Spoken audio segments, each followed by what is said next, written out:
আমি এই ভিডিওটাতে নবম শ্রেণীর যে অধ্যায় ভৌতবিজ্ঞানের পদার্থের গঠন ও ধর্ম সেই চ্যাপ্টারটা পুরো বোঝাবো। তো আমার যারা প্রিয় স্টুডেন্ট আছো তারা এই ভিডিওটা খুব মনোযোগ দিয়ে দেখো, তাহলে তুমি পুরো ব্যাপারটা বুঝতে পারবে। দেখো, প্রথমে আমি যে জিনিসটা তোমাদের বোঝাবো সেটা হচ্ছিল চাপ। চাপ কি? দেখো, চাপটা বুঝতে গেলে তোমাকে এটা বুঝতে হবে। ধরো একটা দেয়াল একটা জায়গা, সেখানে তুমি ঘুষি মারলে, তাহলে এই যে ঘুষি যে তুমি মারলে সেটা কিন্তু বল, আর দেয়ালে যে জায়গাটায় তুমি ঘুষিটা মারলে সেটা হচ্ছিল ক্ষেত্রফল। তাহলে কি হলো? একক ক্ষেত্রফলে প্রযুক্ত বলকে কি বলে? চাপ বলে। ভালো করে শোনো, সংজ্ঞাটা কি বললাম? একক ক্ষেত্রফলে প্রযুক্ত বলকে কি বলে? চাপ বলে। তাহলে চাপ সমান সমান কি? চাপ সমান সমান বল বাই ক্ষেত্রফল। উপরে বল, নিচে ক্ষেত্রফল। তো আমরা জানি বলের একক ডাইন আর নিউটন। তাহলে সিজিএস পদ্ধতিতে কী হবে? উপরে ডাইন হবে, নিচে সেমি স্কয়ার হবে। আর এসআই পদ্ধতিতে কী হবে? উপরে নিউটন হবে আর নিচে তোমার মিটার স্কয়ার হবে। তো এটা হচ্ছিল চাপ। আচ্ছা, এই যে চাপ, এই চাপ যে মাপা হয় সেটা কিন্তু ব্যারোমিটারের সাহায্যে। কি বললাম? চাপ কিন্তু মাপা হয় ব্যারোমিটার যন্ত্রের সাহায্যে। দেখো, যদি ব্যারোমিটারে কি পারদ ব্যবহার করা হয়, এই পারদের পাট যদি এই যে ব্যারোমিটারের যে পারদ সেটা যদি আস্তে আস্তে আস্তে আস্তে উপর দিকে ওঠে, তাহলে তুমি মনে করবে আবহাওয়া খুব ভালো থাকবে, মানে পরিষ্কার থাকবে, আকাশ পরিষ্কার থাকবে। আর ব্যারোমিটারের পাট যদি আস্তে আস্তে আস্তে নিচের দিকে নামে, তাহলে তুমি মনে করবে আবহাওয়া কিন্তু খারাপ হতে চলেছে, মানে বৃষ্টি হওয়ার সম্ভাবনা আছে। আর ব্যারোমিটারের পাট যদি হঠাৎ করে নিচে নেমে যায়, তাহলে কিন্তু মনে করবে এক্ষুনি ঝড় সহ বৃষ্টিপাত হবে। তিনটে জিনিস মনে রাখবে: পাট আস্তে আস্তে উপর দিকে উঠলে ওয়েদার ভালো, পাট আস্তে আস্তে নিচের দিকে নামলে ওয়েদার খারাপ, আর হঠাৎ করে নেমে গেলে ঝড় সহ বৃষ্টি সম্ভাবনা আছে। ঠিক আছে? আচ্ছা, এরপরে তোমাদেরকে আমি যে জিনিসটা বোঝাবো সেটা হচ্ছিল আর্কিমিডিসের নীতি বা ল। আচ্ছা, তোমরা তো এটা দেখেছো যে আমরা যদি কোনো একটা বালতির ভিতরে একটা বস্তু, বালতির ভিতরে একটা বস্তুকে যদি ফেলে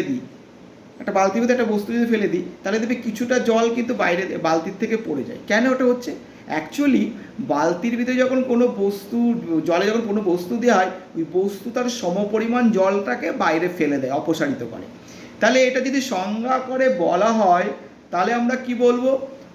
কোনো বস্তুকে তরলে সম্পূর্ণ বা আংশিক নিমজ্জিত করলে ওই বস্তু তার সম আয়তনের তরলকে অপসারিত করে। এটাই হচ্ছিল তোমার আর্কিমিডিসের সূত্র আর কি, ল। ঠিক আছে? আচ্ছা, তারপরে আমি তোমাদেরকে যে টপিকটা বোঝাবো সেটা হচ্ছিল পৃষ্ঠ টান বা সারফেস টেনশন। এটা খুব ইম্পর্টেন্ট একটা টপিক, খুব মনোযোগ দিয়ে এটা শোনো। ব্যাপারটা কি বলেছে? ধরো একটা তরল আছে, তরলের উপর আমি একটা রেখা কল্পনা করলাম। তার একটা তরল, তার উপরে একটা রেখা কল্পনা করলাম। তার রেখা তো অনেক জায়গা আছে, এই রেখার উপরে অনেক জায়গা আছে। তো ছোট্ট একটা জায়গা ধরলাম, তরলের উপরে একটা আমি কাল্পনিক রেখা কল্পনা করলাম, তারপরে একটা ছোট্ট একটা জায়গা ধরলাম, একে বলছে একক দৈর্ঘ্য।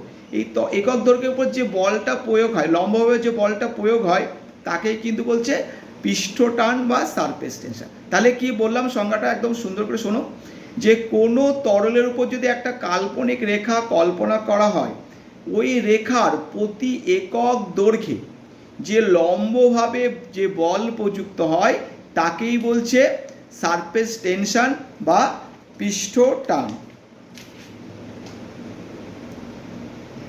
ঠিক আছে? আচ্ছা, এই সারফেস টেনশন বা এই পৃষ্ঠ টানের একক আছে। এখানে সিজিএস পদ্ধতিতে একক হচ্ছিল ডাইন সেমি -1, আর এসআই পদ্ধতিতে একক হচ্ছিল নিউটন এম মিটার -1 আর কি। ঠিক আছে? আচ্ছা, তোমাদের যে নেক্সট যে পরের টপিক যেটা বোঝাবো সেটা হচ্ছিল সান্দ্রতা বা ভিসকোসিটি। ব্যাপারটা কি? দেখো, তুমি যদি একটা লাঠি নাও, লাঠিতে যদি একটা জল রেখে জলের ফোঁটা দাও, ফোঁটাটা আস্তে আস্তে নিচে নেমে যাবে। আর তুমি যদি একই সঙ্গে একটা মধুর ফোঁটা নাও, তাহলে কিন্তু মধুর ফোঁটাটা কিন্তু অত সহজে নামবে না। মানে জলের ফোঁটা যত তাড়াতাড়ি নেমে গেল, মধুর ফোঁটা কিন্তু অত তাড়াতাড়ি নামলো না। এই যে জল বা মধু এই যাওয়ার ক্ষেত্রে যে বাধাটা পাচ্ছে না, সেটাই হচ্ছিল সান্দ্রতা বা ভিসকোসিটি। তো এটা যদি আমি সংজ্ঞাকারে বলি যে কোনো প্রবাহী পদার্থ যখন কোনো অন্য পদার্থের উপর গড়িয়ে যায়, তখন যে বাধা পায়, তাহলে কোনো প্রবাহী পদার্থ যখন তার যায়, তখন তার গতির বিরুদ্ধে যে বাধা দেয়, তাকে বলছে সান্দ্রতা বা ভিসকোসিটি। ঠিক আছে? আচ্ছা, এরপরে তোমাদের আমি যে টপিকটা বোঝাবো সেটা হচ্ছে স্থিতিস্থাপকতা বা ইলাস্টিসিটি। দেখো, আমরা যখন রবার টানি, রবারটাকে তুমি টানছো, রবারটাকে যে ছেড়ে দেবে, রবার কিন্তু আবার ব্যাকে চলে যাবে। এই যে ব্যাপারটা, এইটাকে বলছে স্থিতিস্থাপকতা বা ইলাস্টিসিটি। দেখো, রবারটাকে যদি তুমি খুব জোরে টানো, তাহলে কিন্তু রবারটা ছিঁড়ে যাবে অবভিয়াসলি। তাহলে কিন্তু তুমি স্থিতিস্থাপকতার সীমার বাইরে চলে গেছো, তখন কিন্তু রবারটা ছিঁড়ে যাবে। রবার যদি ছিঁড়ে যায় সে অতিরিক্ত বলের জন্য, সেটা কিন্তু অসহপীড়ন। তাহলে এই স্থিতিস্থাপকতা বুঝতে গেলে তোমাকে দুটো জিনিস খুব ভালো করে বুঝতে হবে। একটা হলো পীড়ন, একটা হচ্ছিল বিকৃতি। দেখো, রাবারটাকে যখন তুমি নিজের দিকে টানছো, তাহলে কি রবারের আকার, আকৃতি এবং আয়তনের পরিবর্তন হচ্ছে। এই যে আকার, আকৃতি, আয়তনের পরিবর্তন হচ্ছে, এটা ছিল বিকৃতি। আর রাবারটাকে তখন তুমি ছেড়ে দিচ্ছ, রাবার কিন্তু আগের জায়গায় ফিরে যাচ্ছে। এই যে পিছন দিকে যে বলটা টানছে, যেটা রাবার তুমি ছেড়ে দিলে চলে যাচ্ছে, এটাকে বলছে পীড়ন। তাহলে সংজ্ঞাটা তুমি তাহলে কি বলবে? কোনো বস্তুতে যদি, পজ করে তোমরা লিখে নিতে পারো, কোনো সমস্যা নেই। কোনো বস্তুতে যদি বাহ্যিক বল প্রয়োগ করা হয়, তাহলে ওই বস্তুতে যে আকার, আকৃতি, আয়তনের পরিবর্তন হয়, তাকেই বলছে বিকৃতি। আর পীড়ন কি বলবো? পিছনে যেটা টানছে সেটা কিন্তু পীড়ন। রাবারটাকে ছেড়ে দিলে যে পিছন দিকে যাবে, সেটা কিন্তু পীড়ন। তাহলে পীড়নটা সংজ্ঞা কি বলবে? কোনো বস্তুতে যদি বাহ্যিক বল প্রয়োগ করা হয়, তাহলে ওই বস্তুর প্রতি একক ক্ষেত্রফলে যে প্রতিক্রিয়া বল কাজ করে, যেটা পিছন দিকে টানছে, যে প্রতিক্রিয়া বল কাজ করে, তাকে পীড়ন বলে। তাহলে পীড়নের সংজ্ঞাটা কি? টানলে সামনে থেকে যাচ্ছে ওটা বিকৃতি, আর পিছন থেকে যেটা সেটা পীড়ন। তাহলে সংজ্ঞাটা ভালো করে শোনো। কোনো বস্তুতে যদি বাহ্যিক বল প্রয়োগ করা হয়, তাহলে ওই বস্তুর প্রতি একক ক্ষেত্রফলে যে প্রতিক্রিয়া বল কাজ করে, তাকে বলছে কি? পীড়ন। ঠিক আছে?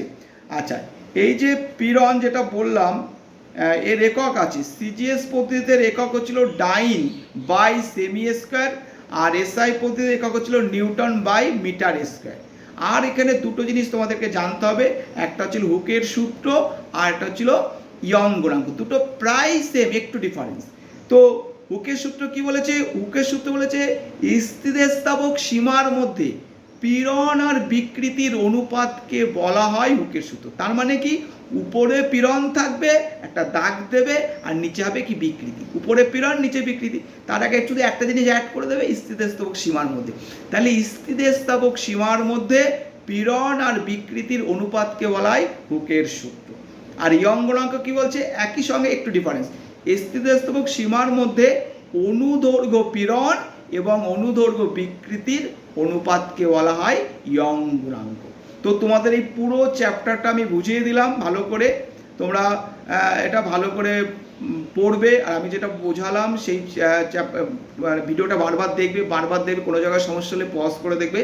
2-3 বার যদি তুমি ভিডিওটা দেখো, তোমার পুরো চ্যাপ্টারটা কিন্তু পড়াটা মুখস্থ হয়ে যাবে। ঠিক আছে?